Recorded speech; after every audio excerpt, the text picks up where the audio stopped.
Vou desligar aqui o Skype, tá? Tô, tô desligando a conexão.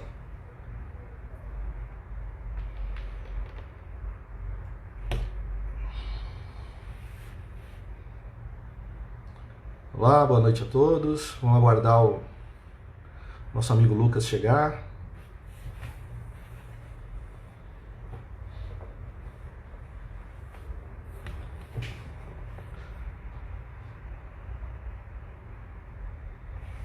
Aí, Lucas chegando.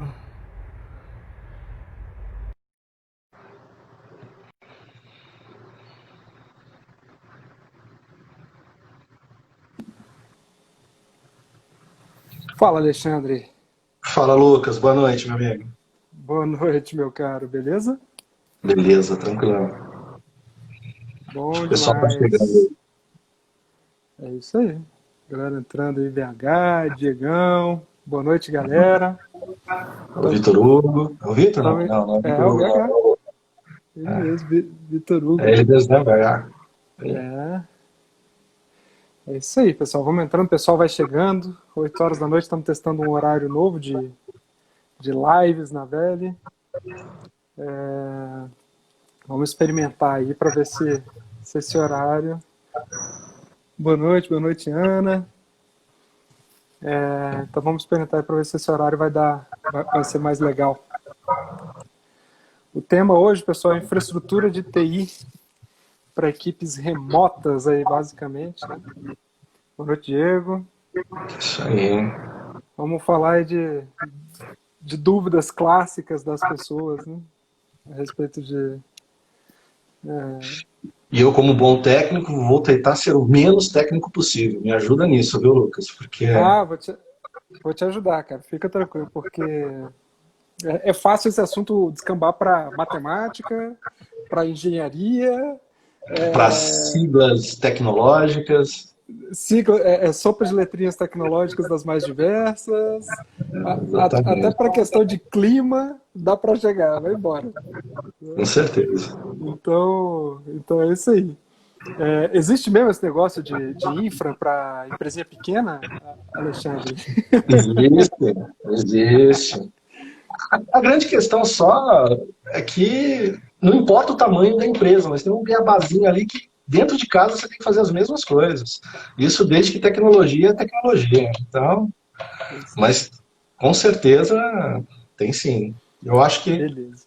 a gente vai conseguir ter um papo legal para desmistificar algumas coisas, mas Show de bola. Bom, vamos começando então, o pessoal vai entrando aí, enquanto isso eu vou apresentando aqui brevemente a Veli para todo mundo. Primeiramente, né, me apresentando, né, para quem não me conhece, eu sou o Lucas Sampaio, sou diretor da Veli. Bom, falar rapidamente a respeito da Veli, todo mundo conhece a Veli principalmente por causa da área de recrutamento e seleção, né? Que é a parte que envolve mais gente, as pessoas vão lá, cadastram os currículos no nosso sistema de gestão de vagas, né?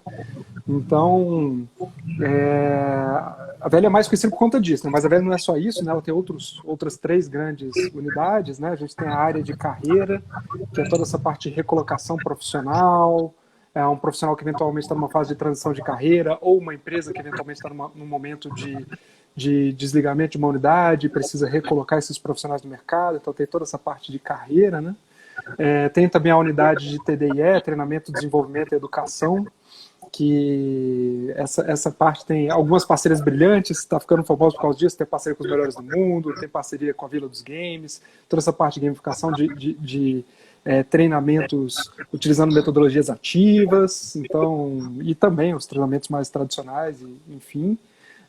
E, naturalmente, tem também a parte de projetos, né, da qual, inclusive, eu encabeço essa parte, que aí vai toda a estruturação das unidades aí de recursos humanos dentro das empresas, desde da estratégia do RH, da estrutura organizacional, plano de cargos e salários, clima, avaliação de desempenho, todos os subsistemas que a gente poderia, que inclusive foi um pouco mais tópico da última live, a live da semana passada, né?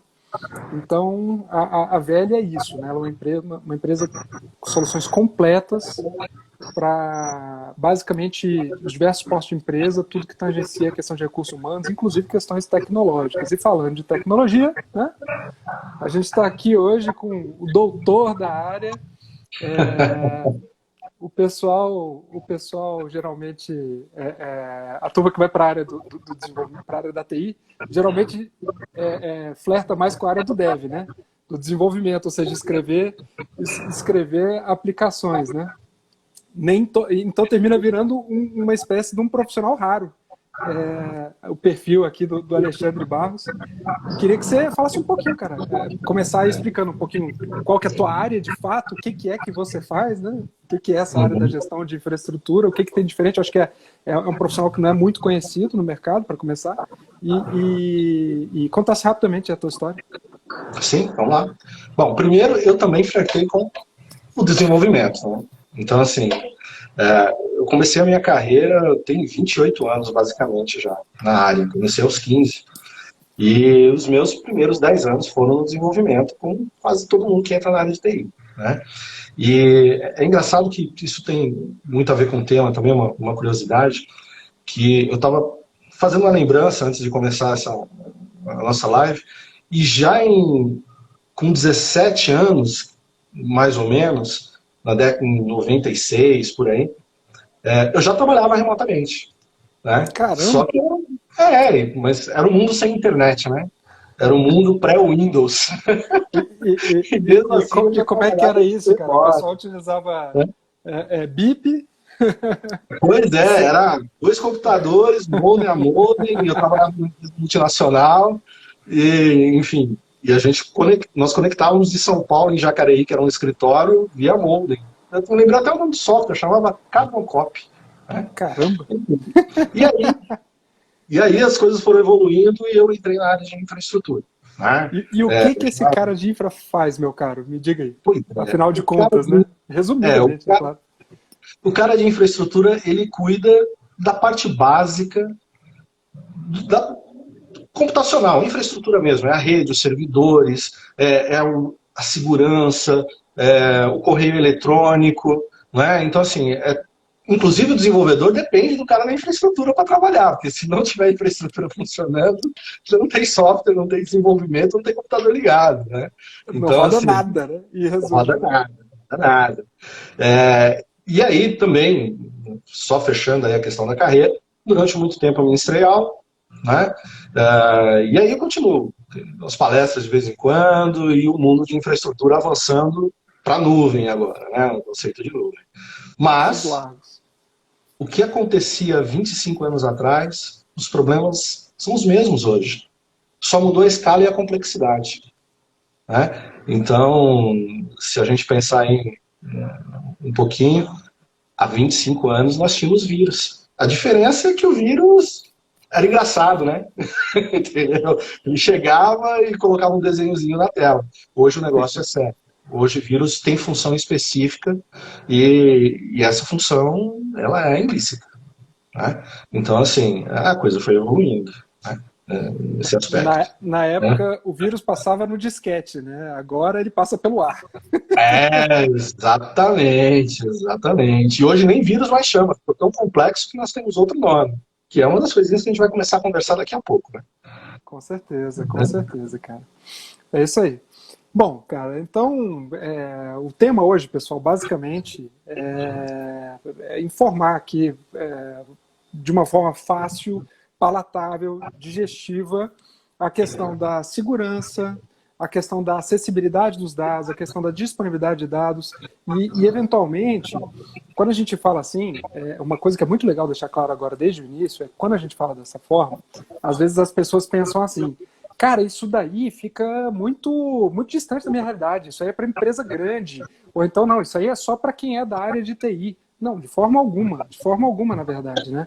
Essa área, essa questão da preocupação da gestão de infraestrutura de TI, ela é cabível para aquele profissional de qualquer unidade administrativa, o cara do RH, o cara do financeiro, o cara que trabalha com desenho de processo, o cara que trabalha com gestão de produção, e naturalmente as pessoas, todo mundo, de alguma forma ou de outra, tangencia essa questão, né, Alex? Então, sim, assim... E outra, dos diversos sistemas de empresa, desde inclusive de um profissional sozinho, um profissional que esteja numa determinada condição de autônomo, até o profissional, até as empresas que têm, especialmente as empresas que têm milhares de funcionários. Então a questão da infra de TI, ela passa por tudo isso, né? E infra de TI a gente está falando muito de hardware, né? A gente está falando desde do aparelho celular que você está utilizando aí para assistir a gente agora, do seu computador, a gente está falando de toda a infraestrutura que faz a internet chegar até você, de toda... Enfim, é um campo tão extenso que é até complexo de definir, né?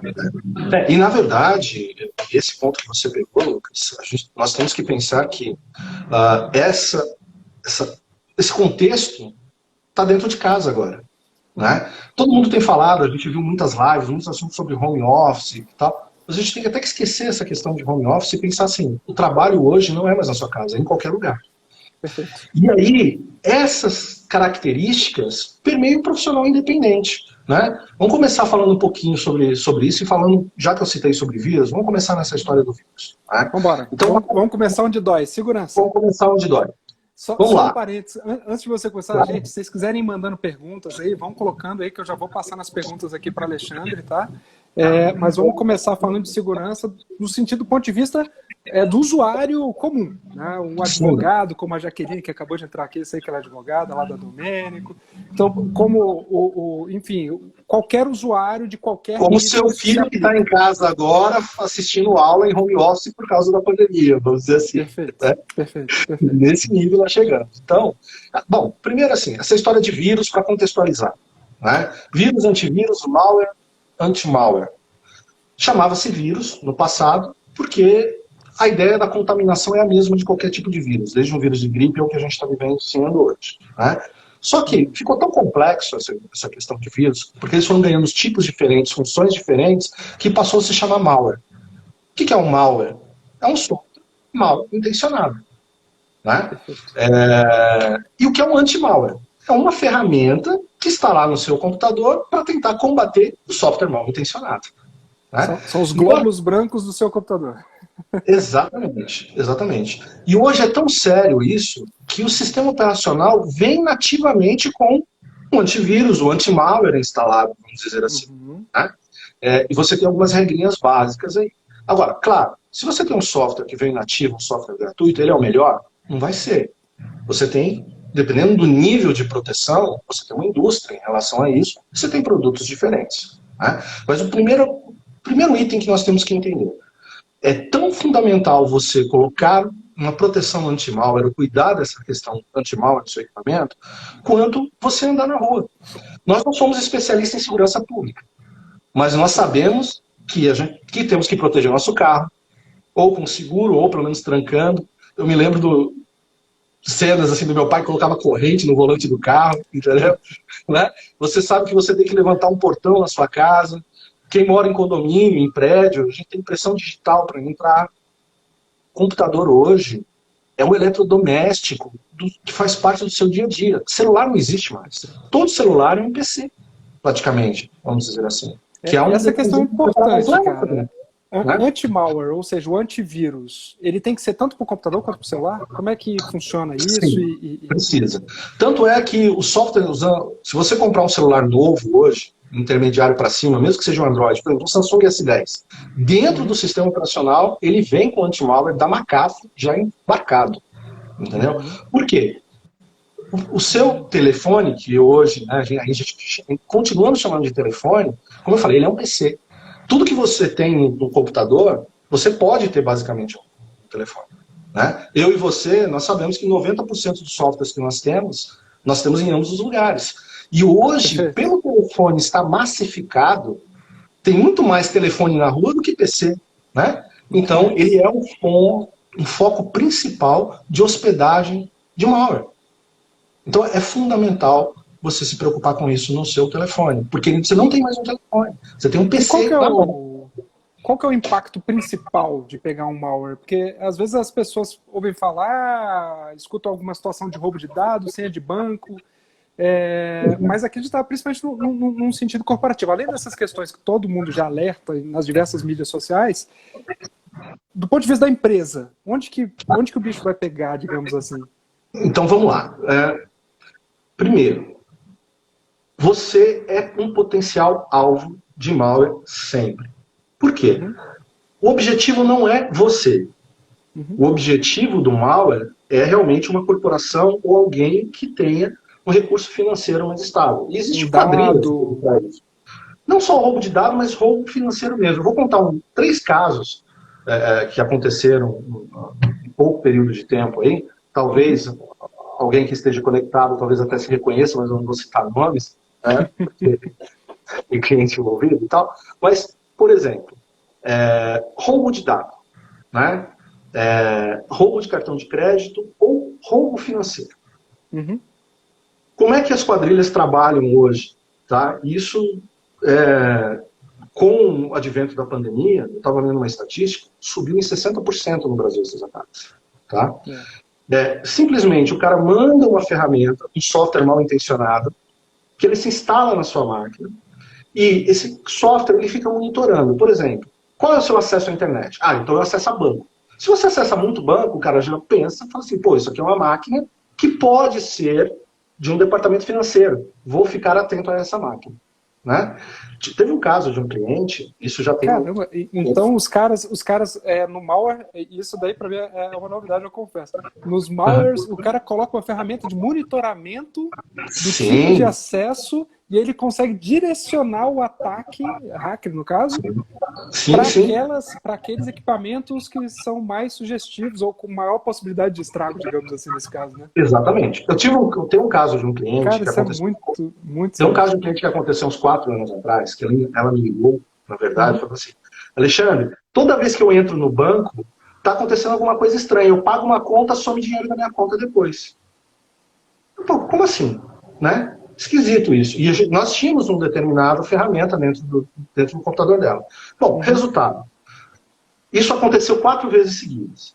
Mas a transação acontecia tão rápido, entendeu? Que depois o dinheiro era sacado da conta, ela ligou no banco imediatamente, o banco devolveu. Foi com o Banco Itaú nesse caso.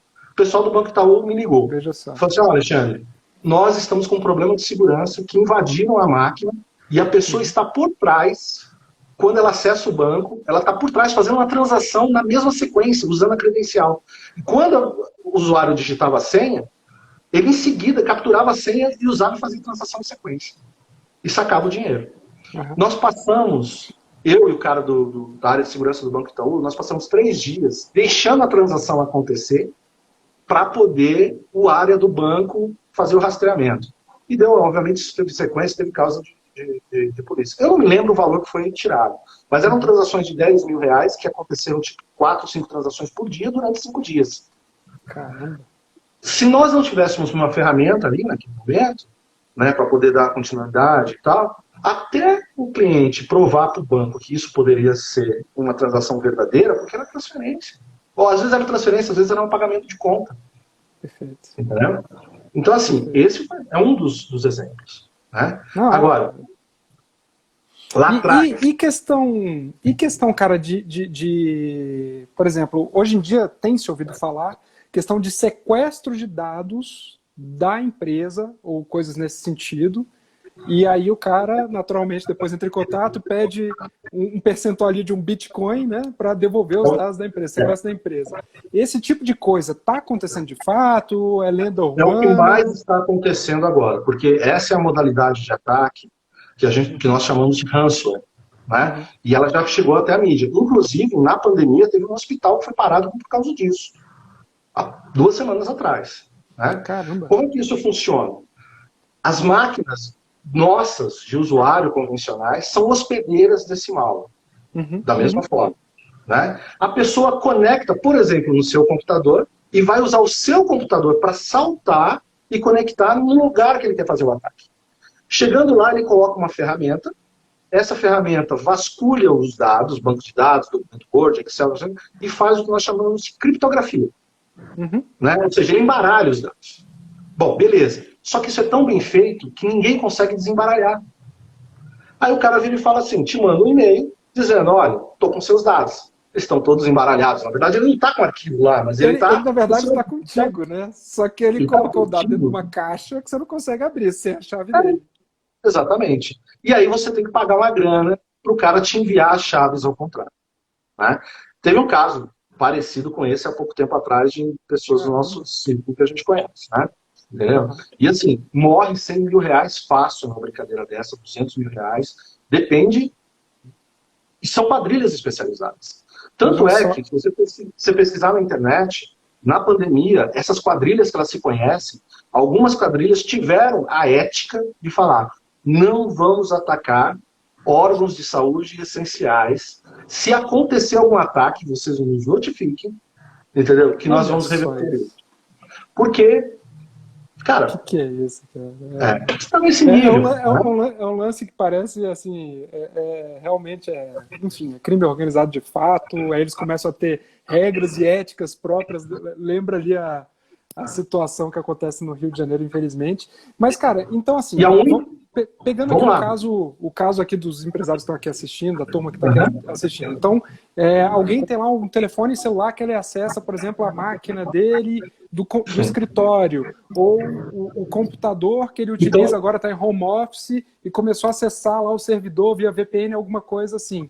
Então, esse malware, pelo que você está contando, pode se instalar dentro dessas máquinas e abrir essa porta para entrar um hacker desse, sequestrar os seus dados e pedir uma conta enorme para a empresa no final. Exatamente. E pior, esse é o ponto. E o pior, o hacker muitas vezes ele erra também, tá? Porque, por exemplo, se ele pegar o meu telefone e embaralhar e me pedir o sequestro de dados, ele está roubado. Não, porque eu não vou ter dinheiro para pagar. Eu vou falar, se deu mal, meu amigo. Mas aí ele vai falar assim, você também se deu mal, meu amigo. Você não vai ter seus dados de volta. Então, a única forma que você tem de evitar que isso aconteça, ou melhor, evitar que você pague. Né? Porque acontecer, se você não se proteger, vai acontecer e não tem volta. Né? É você ter backup disso. Perfeito. Que é um outro ponto que vamos citar daqui a pouquinho. Né? E desmistificar um pouquinho o que é backup de verdade, o que é cópia de réplica de arquivo. Né? Isso é um ponto importante. Mas backup é uma forma, né, de você se proteger de uma consequência de um ataque como esse. Agora, isso acontece em qualquer máquina. Esse é o ponto importante. Você não é o alvo disso. O usuário que está lá em casa, o filho que está na internet fazendo aula, a máquina dele pode simplesmente acontecer isso. E não tem mais como voltar. Né? E finalizando essa questão, para a empresa, os usuários que foram para home office passaram a ser o elo fraco de segurança. Com certeza, né? Mas na correria, como foi feito, né? Exatamente, eles não estavam preparados para isso. Né? E o usuário não tem essa noção desse perigo. Então, hoje, o mundo virtual é tão perigoso quanto mais perigoso que o mundo físico. O usuário ele tem a obrigação, não a obrigação tecnológica, mas a mesma obrigação no conceito que você aprende a dirigir e tirar uma habilitação, de conhecer o mínimo hoje da tecnologia, porque ela invadiu o seu lar, invadiu a sua vida. Né? Então, assim, você precisa entender que você está em risco. Né? O roubo de cartão de crédito, o roubo da criptografia da informação, o roubo de foto. O roubo de foto é a pior coisa que tem, cara. A exposição de foto. O que tem foto de usuário, que vai parar aí no RedTube, né, nessas outras plataformas, como foto pornô caseira, entendeu? Mas que foi simplesmente capturada por malwares, tá lotado. Dentro do celular de uma pessoa, né? Enfim. Dentro do celular. Então imagina o seguinte, eu sou um cara mal intencionado, né? Vou lá, mando uma ferramenta dessa, que tem mais comum hoje, principalmente na pandemia, a galera trocando nudes. Fora do país, inclusive. Sério, fora do país, inclusive, teve orientação do tipo, né? Vamos namorar virtualmente e tal. Enfim, o que o pessoal tem feito? Capturado imagem, eles vendem isso para uma plataforma digital. Né? E quando você menos esperar, tá lá você, bonitão ou não. Perfeito, e alguém precisando de uma foto que você estava trocando na sua intimidade. Perfeito, né? perfeito. E, cara, vem cá. Então, uma coisa é eu instalar um anti-malware, ou seja, um antivírus, o clássico antivírus dentro da minha máquina, conversar com a pessoa de TI da minha empresa para ela me orientar qual é o antivírus adequado ali para aquela situação, e também me preocupar com o celular, porque naturalmente ele é uma porta aberta Sim, aí, eventualmente, para malwares. Isso vai exatamente. impedir, em tese, ou pelo menos filtrar que esses malwares cheguem até mim. Mas se eventualmente chegar, a gente começou a entrar, você já introduziu a questão do backup. Então, assim, uma vez que aconteceu, fizemos de tudo para impedir, mas entrou o malware, ele entrou. Ó, tem gente aqui já perguntando, cara, essa pergunta aqui é clássica, né? Ó, o Alexandre, ó, o Alexandre Mota aqui do Rio de Janeiro, falou que o amigo do Rio de Janeiro dele aconteceu. Estou perguntando se o iOS é imune. Essa pergunta é clássica, vou deixar contigo, Alexandre. E aí, Cara, o é iOS imune ou não é? tô respondendo. O iOS é imune parcialmente. Por que ele é imune parcialmente? Né? Tanto é que as ferramentas de antivírus não existem, entre aspas, em sua função como no Android, porque o próprio sistema operacional é blindado. Você não consegue ter ferramentas de acesso remoto que você capture e faça uma ação remota, porque o sistema operacional é blindado. Mas a informação não é imune. Né? Então, assim, se a informação for capturada no meio do caminho, por exemplo, que aí tem outras coisinhas que a gente tem que se preocupar, você sofre do ataque social. Porque um ataque hacker, né, como a gente diz hoje, que hoje são, como eu disse, são quadrilhas especializadas nisso, o objetivo é monetizar de alguma forma. Né? Então, o seu próprio e-mail chega dentro do seu iOS. E se você clicar num link que de repente esteja comprometido, você coloca seus dados numa página e mesmo com o iOS você sofreu um ataque. Entendeu? Porque na verdade ele não aconteceu dentro do iPhone, ele aconteceu fora. Aplicativo que você baixa, né? Nós vimos aí várias notificações por causa da pandemia do pessoal criando aplicativo falso. Inclusive, né, aplicativo que em tese passou pela certificação do iOS, porque ele foi enviado, em tese, por uma história de governo, não sei o quê, tal, mas que era falso. Só que no iOS é muito mais difícil. Muito, muito. Perfeito. Tá? O Android E até onde eu entendo é por uma questão de compatibilidade, porque o malware, como você comentou, ele é um software, né? E todo software ele é compatível com um determinado sistema operacional, né? Só para lembrar todo mundo, sistema operacional é o que controla, melhor você definir o que é sistema operacional, mas é o que controla. Mas é isso mesmo, todos os outros softwares rodam em cima, né, dele, né? Sim. E a incompatibilidade é que gera essa proteção. Ou seja, tem muito mais vírus, por exemplo, para Windows do que para iOS, no caso do computador, por causa da incompatibilidade do sistema operacional, né? Exatamente. Mas a questão é simples. Você tem um Porsche e você tem um Fiat Uno. Uhum. Você deixa os dois abertos. Qual provavelmente vai ser roubado? É verdade. Muita gente pode pensar que é o mais caro, mas não, é o mais fácil, óbvio, né? É o mais fácil, é o Uno, porque o cara vai repassar Fiat, mais barato, ele vai depenar e tal, entendeu? Então, a quantidade de OS, principalmente pelo preço que nós temos hoje, é muito menor do que a quantidade de Androids. Então, a vulnerabilidade, né, a ocasião faz o ladrão. Então, a ideia dos caras não é te prejudicar, mas é usar o seu poder computacional para fazer ataques, né, e monetizar em cima disso, tá? Perfeito. Então, vamos para o plano B. Vamos para o plano B. Está infectada a máquina, backup. E aí? Backup. Bom, fechando a questão do antivírus, indo para o backup, mas na mesma linha. Antivírus gratuito, você tem que tomar muito cuidado, porque não existe nem injeção na testa de graça mais. Tá? Existe, inclusive, antivírus, malware disfarçado de antivírus. Verdade. Entendeu? Então, quando você for colocar um anti-malware na sua máquina, pense em uma empresa de referência. Né? E custa aí, hoje é barato, hoje custa R$150 ano uma solução dessa, que já cobra o seu telefone e já cobra também, de repente, os seus equipamentos. Né? Vai ser muito mais barato que um prejuízo de cartão de crédito. E o backup é a mesma coisa. Né? Primeiro, vamos diferenciar o que é backup do que é cópia de dados. Hoje, já nós temos embutido em todos os telefones de iOS, o iPhone começou com isso, né? Mas a réplica da informação. Você bate a sua foto, ele sincroniza com a nuvem. Ou o famoso Google Drive, ou Dropbox, e assim por diante. Isso não é backup. Isso é cópia de informação. Tá? Por quê? A informação foi salva no seu equipamento e ela automaticamente replica na nuvem. Contudo, num ataque, por exemplo, do ransomware, que nós estávamos citando, no momento que o seu arquivo for criptografado, ele vai criptografar na nuvem também, porque ele vai replicar o que está acontecendo lá. Vai levar o malware para lá junto. Vai levar o malware para lá. Na verdade, ele leva, inclusive, o seu arquivo comprometido. Perfeito. Né? Então, ele vai replicar lá. Backup é uma outra técnica, né, que, inclusive, está vindo uma lei, né, que é a lei da propriedade de informação e tal, que vai obrigar todas as empresas, né, a se adaptar a essas técnicas. LGPD. Mas que você tem um ponto no tempo.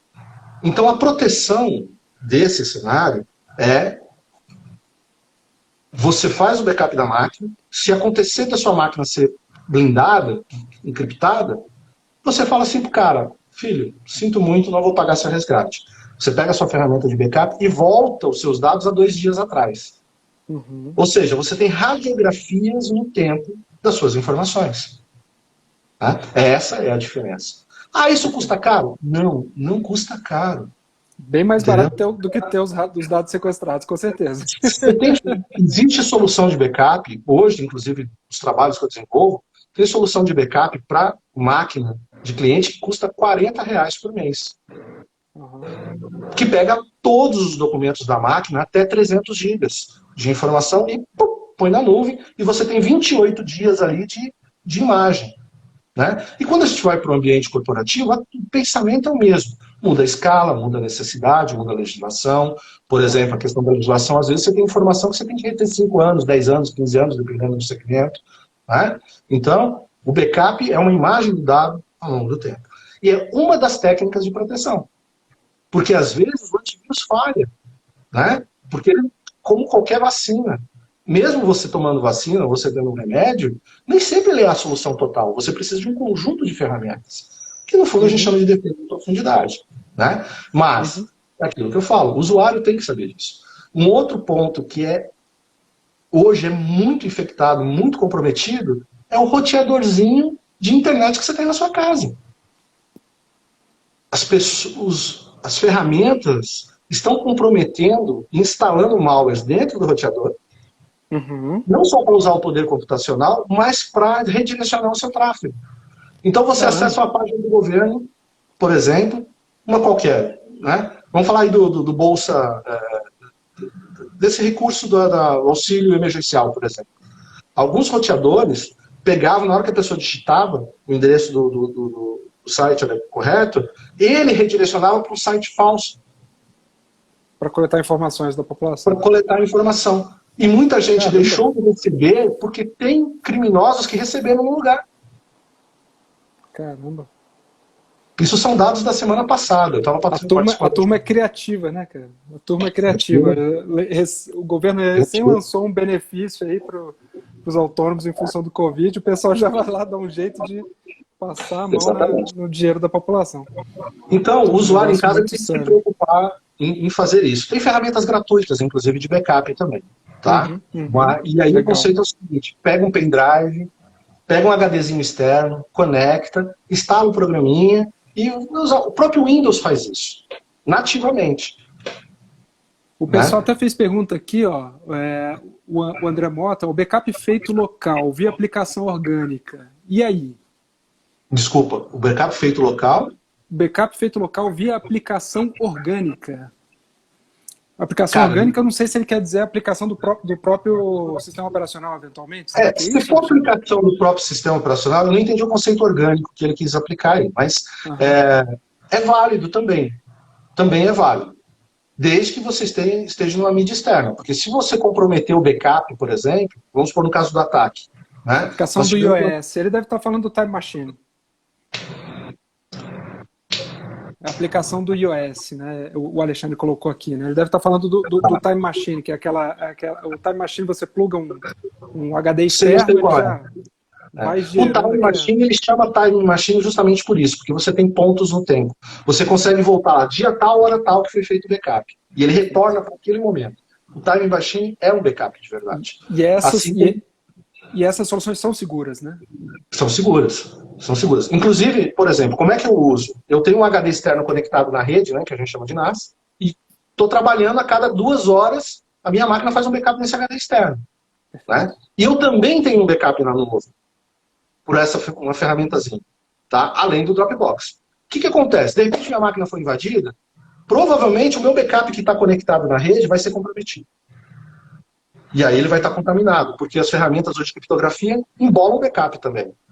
Mas o meu da nuvem não.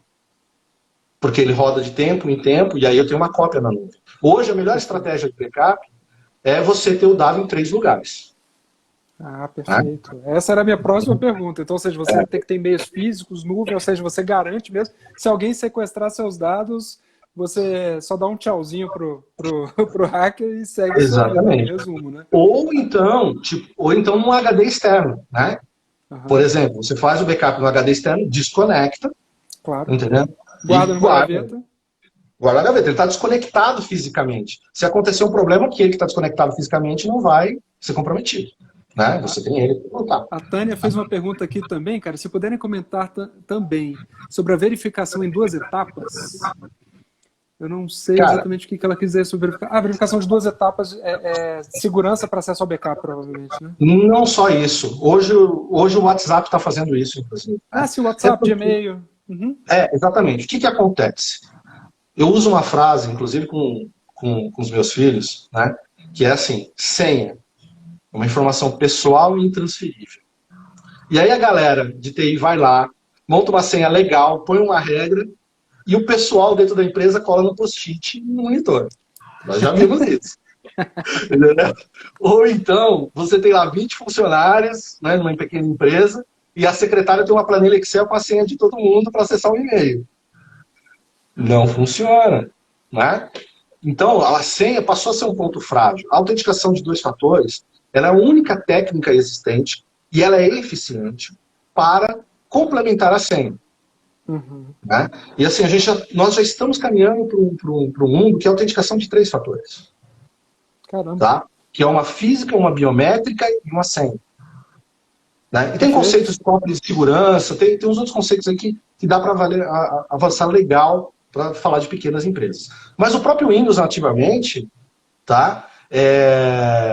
Já tem um recurso para isso. Se você pegar um notebook com Windows 10 hoje, ele te tem uma opçãozinha lá. Vou autenticar você pela câmera e pela senha. Entendeu? Você quer fazer isso? Né? Justamente por causa dessas questões. Legal. Né? Meu caro, e a questão de atualização de máquina? Como é que funciona essa parte aí? Também é no conceito de segurança, né?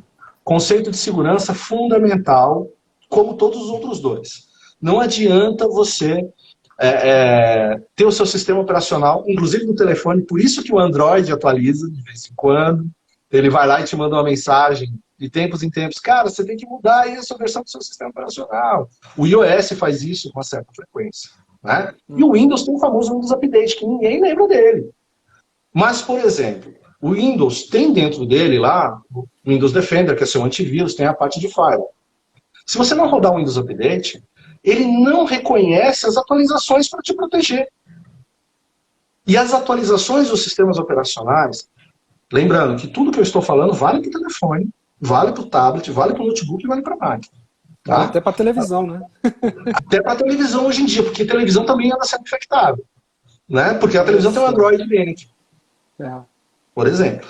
Então, quando você atualiza, normalmente a atualização, inclusive vem com o nome de atualização de segurança em algumas versões do Android, principalmente, quando não troca o sistema. É porque brechas foram identificadas, falhas foram identificadas, e esse processo de atualização serve para blindar. Né? É como você ter a sua casa com uma fechadura eletrônica, que de tempos em tempos você precisa trocar a bateria, porque senão a bateria acaba, ou de vez em quando tem uma rotatividade, você tem que zerar as senhas ou zerar as impressões digitais para que outras pessoas que já passaram por ali não tenham acesso à sua residência. Vamos dizer assim. Então, e acho que ainda tem uma questão aqui, Alexandre, tem uma questão aqui que o pessoal da TI costuma comentar, que eu acho interessante, que é o seguinte: quando é feita a atualização, o desenvolvedor da aplicação do sistema operacional está falando assim, atualização do sistema operacional, tá, pessoal? Então, ou seja, do iOS do seu celular iPhone, ou do software do Android, né? Ou então do Windows, ou então do iOS do seu computador MacBook.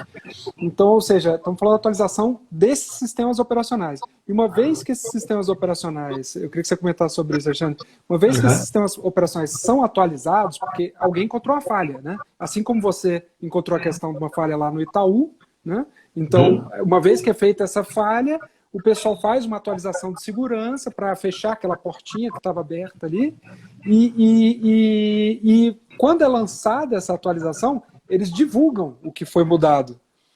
Então, Sim. com essa divulgação do que foi mudado, quem está no sistema operacional antigo, de certa forma, está com o sistema operacional com um mapa para os hackers saberem aonde entrar no seu sistema. Né? Exatamente. Inclusive na internet tem uma codificação específica para toda falha de vulnerabilidade, tá? Padrão internacional. Veja você tem lá CVD, um número, tá? Que se você pesquisar e quando sai uma atualização, existe um organismo internacional que controla isso, os caras dizem o seguinte: corrigir atualização código tal, ou melhor, vulnerabilidade tal foi corrigida nessa atualização. E a mesma vulnerabilidade, ela não é técnica, ela é funcional. Alguns descrevem questões técnicas, às vezes descrevem questões funcionais. Por exemplo, uma vulnerabilidade em um protocolo de comunicação. O mesmo protocolo, ele atinge o seu iPhone, atinge, digamos assim, o seu Android e o seu PC. Perfeito. Só que se o cara do iPhone não corrigir, não sofrer atualização, o sistema operacional iPhone não trabalhou naquele protocolo para corrigir a vulnerabilidade do protocolo.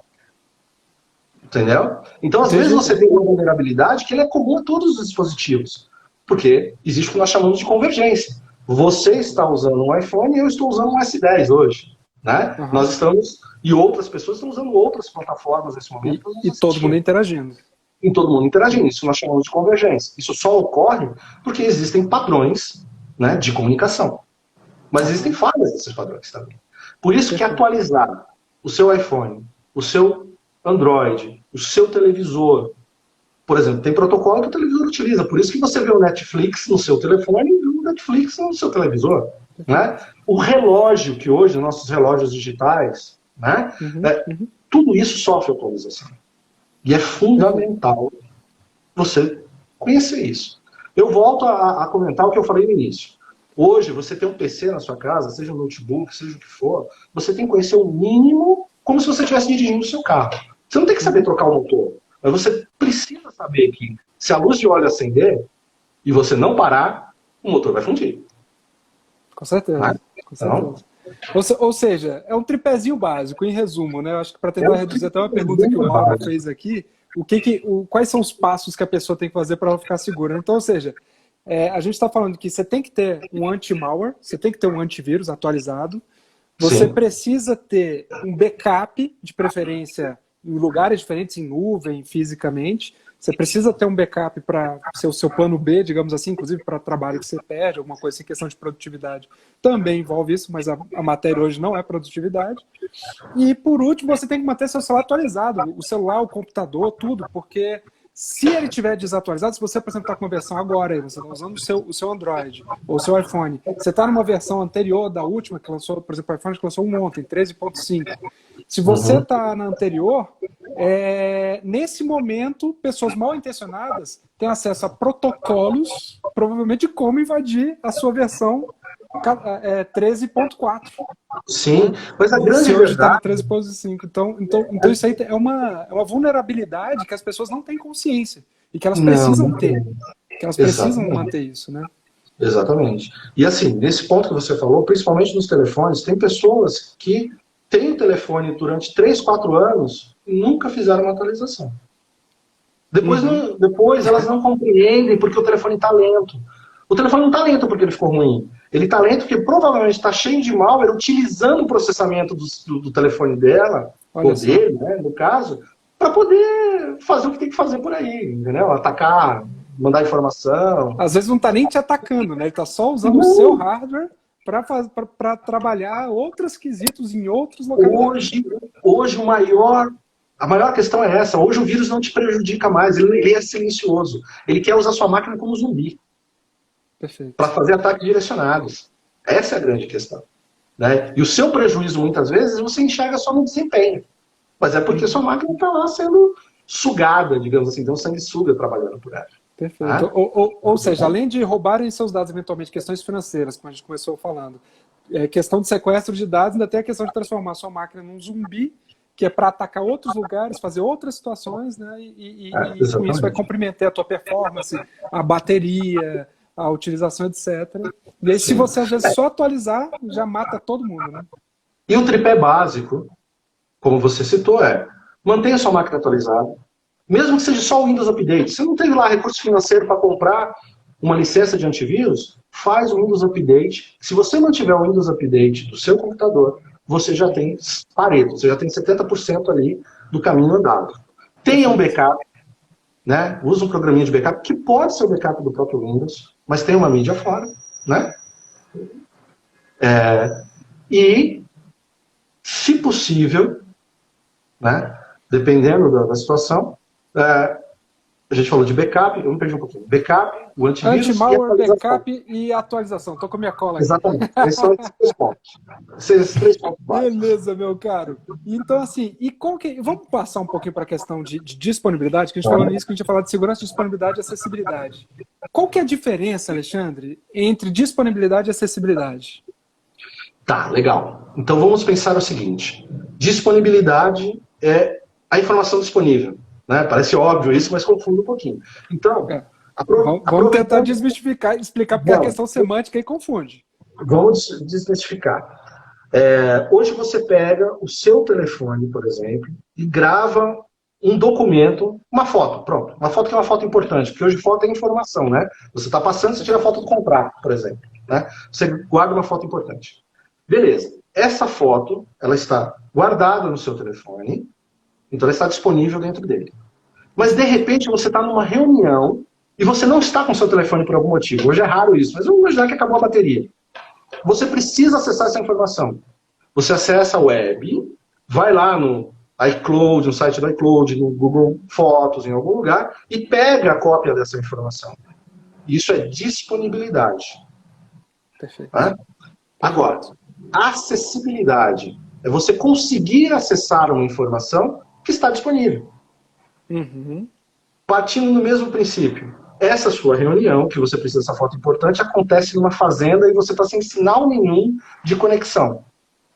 Sem bateria, sem sinal de conexão com a internet. Você não tem acessibilidade à informação que está disponível. A informação, ou seja, nessa situação que você acabou, acho que esse exemplo é muito bom para trazer a pessoa. Então, ou seja, eu tenho a informação disponível, mas eu não tenho acesso a ela agora, porque eu estou sem acesso à internet, por algum motivo, mas ela está disponível para mim. Ou seja, o Sim. Lucas, pelos meus logins, pelas minhas senhas, eu tenho acesso, aliás, eu tenho disponibilidade, mas eu não consigo acessar, ou seja, capturar essa informação naquele exato momento.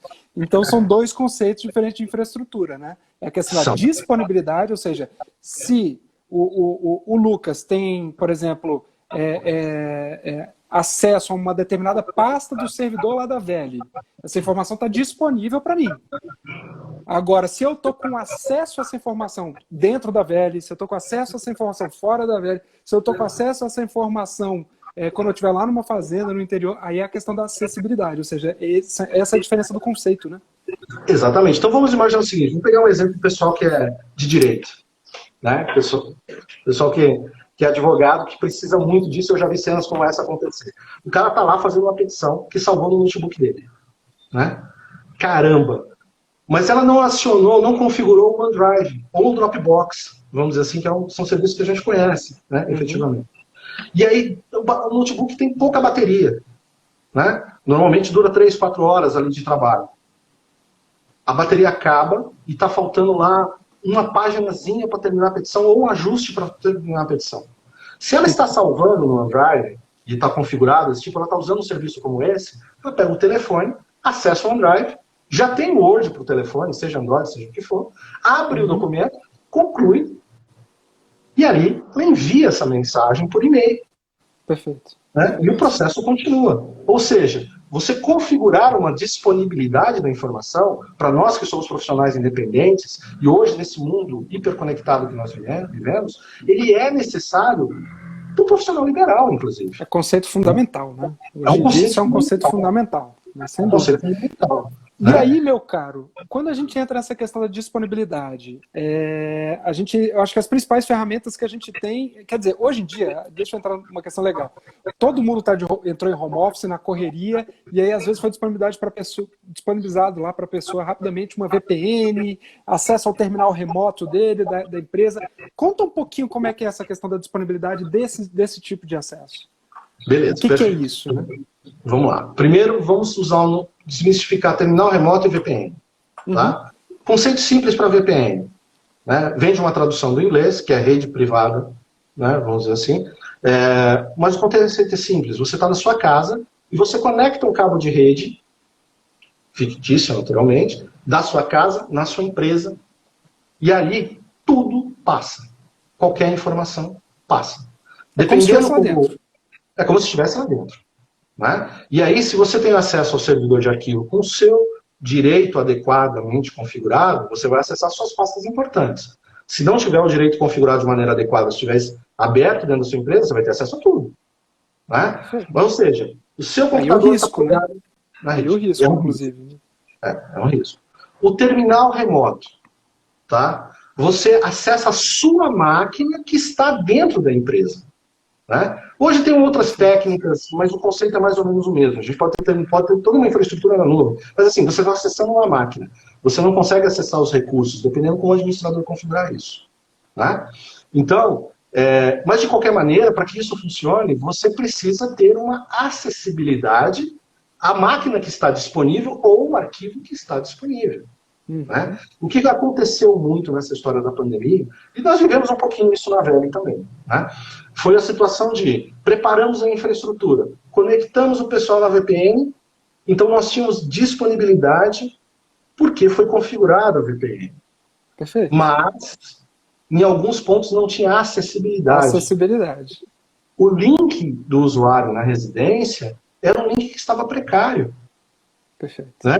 Então, ele não conseguia conectar porque estava numa conexão à rádio, por exemplo, né, por falta de disponibilidade, ou porque a conexão ficou ruim, ou porque era um contrato antigo de internet, lá, um contrato de 10 megas com menos de 1 mega de upload, que a funcionalidade da VPN não chega nem a funcionar. Né? Então, assim, você tinha disponibilidade, mas não tinha acessibilidade.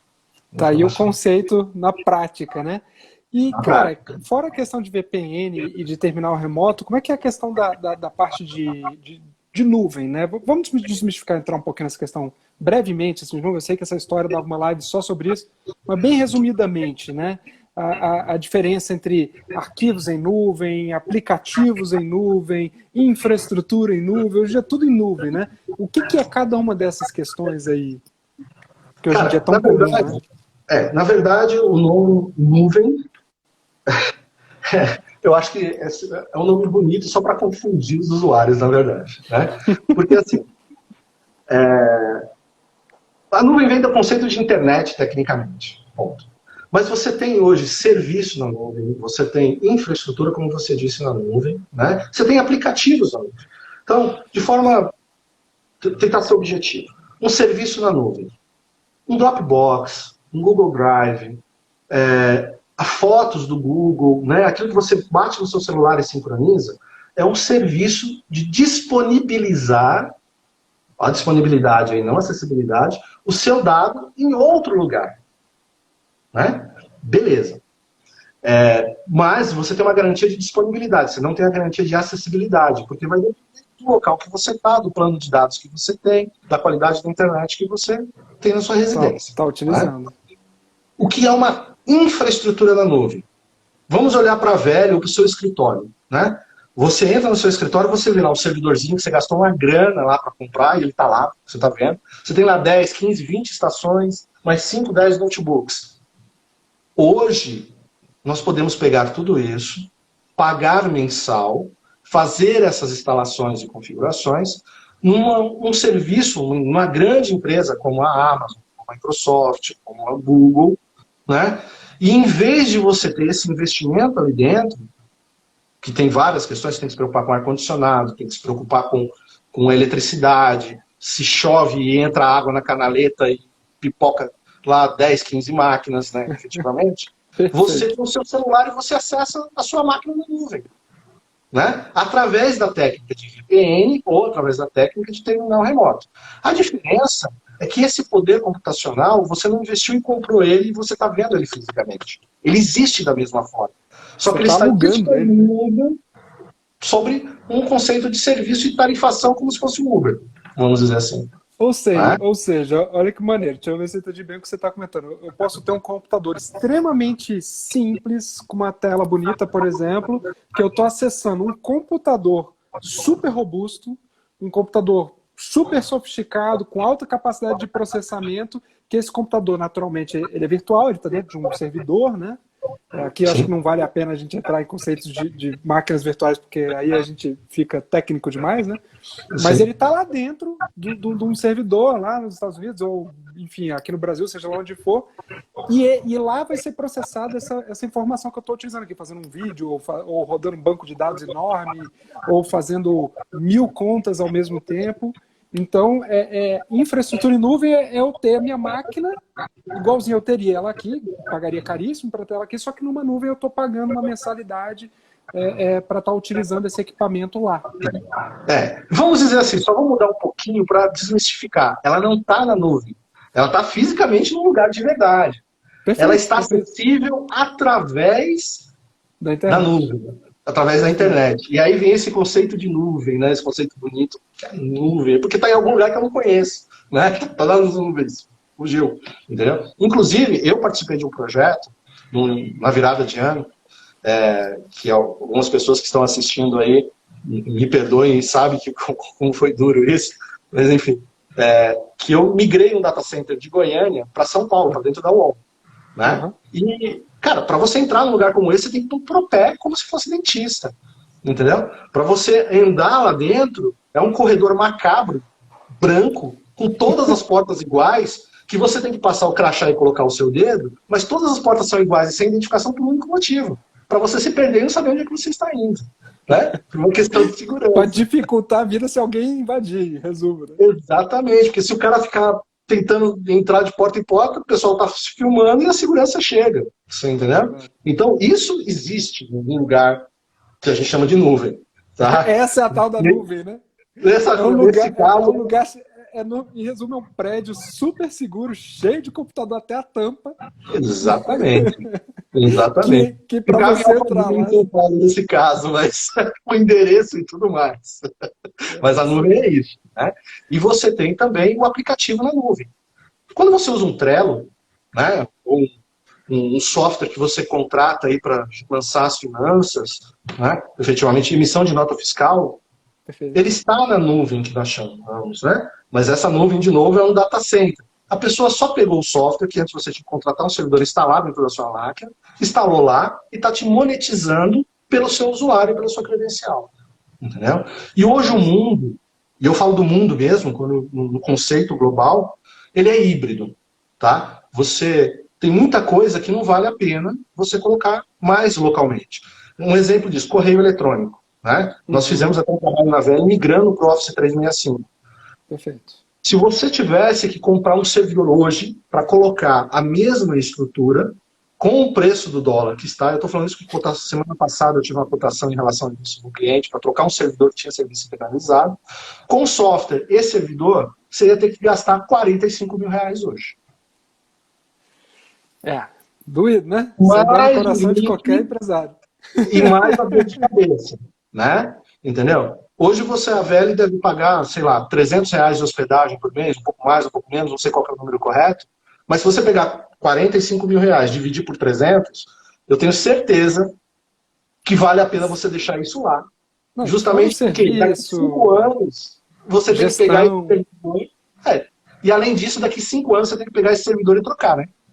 Claro. Agora, se ele está lá na nuvem, está lá de eterno, vamos dizer assim. Entendeu? Perfeito, cara. Perfeito. E Alex, para finalizar, até porque o nosso tempo já vai terminar, a gente tem mais ou menos 1 hora aqui no Esses Instagram. assuntos podem desdobrar em várias lives, né, cara? É, e a questão da acessibilidade, cara, que aí eu acho que entra numa questão que o pessoal tem bastante dúvida também. Por exemplo, link de internet. Tem diferença? Na hora que eu vou contratar um link de internet, o pessoal comenta assim comigo. Pô, você ligou lá na Claro, na Embratel, ou então se você está contratando Ih, uma cara, acho que tá GVT, dando alerta Oi, de 20, tá dando alerta de 30 segundos aqui, viu? Acho que nós vamos cair. e vamos cair então. Bom, Entendeu? então, Vamos em marcar uma próxima resumo, live para dar continuidade nisso. vamos, com certeza, com certeza. Gente, o Né? papo é muito bom. Queria dar boa noite aí para todo mundo, deixar um abraço, um beijo aí para todo mundo. Vamos despedindo, vai terminando por aqui e com certeza tem mais assunto para a próxima vez. Um abraço.